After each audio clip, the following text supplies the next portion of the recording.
মুসনাদে আহমদ ইবনে হাম্বলের হাদিস, চমৎকার একটা ঘটনা। আল্লাহ রাসূল সাল্লাল্লাহু আলাইহি ওয়াসাল্লাম কোন একটা মজলিসে একজন আনসারী সাহাবীর ব্যাপারে ঘোষণা দিল, বলল এখন যে সাহাবী এসে বসবে সে সাহাবী জান্নাতি। আনসারী সাহাবী এসে বসলো, সবাই তো অবাক, আমাদের কারো ব্যাপারে বিশ্বনবী এই কথা বলল না, এই আনসারী সাহাবী জান্নাতি।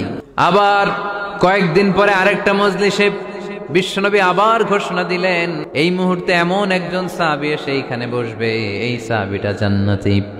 সবাই খেয়াল করে দেখলো, আগের মজলিসে যেই লোকটাকে বিশ্বনবী জান্নাতি বলে ঘোষণা দিয়েছে, আজকেও ওই সাহাবী এসে ওই জায়গায় বসেছে। তৃতীয় দিন আবার বিশ্বনবী বললেন, এখন একজন সাহাবী এখানে এসে বসবে, সে জান্নাতি। সবাই খেয়াল করে দেখলো, ওই সাহাবীটাই আবার এসে বসেছে। সবাই অবাক, কি আজীব, কি আছে এই সাহাবীর মধ্যে, যে সাহাবীর ব্যাপারে খুদ বিশ্বনবী তিনবার ঘোষণা দিলেন যে সে জান্নাতি। সবচেয়ে বেশি অবাক হয়েছিলেন সাইয়েদনা আব্দুল্লাহ ইবনে আমর ইবনে আল-আস।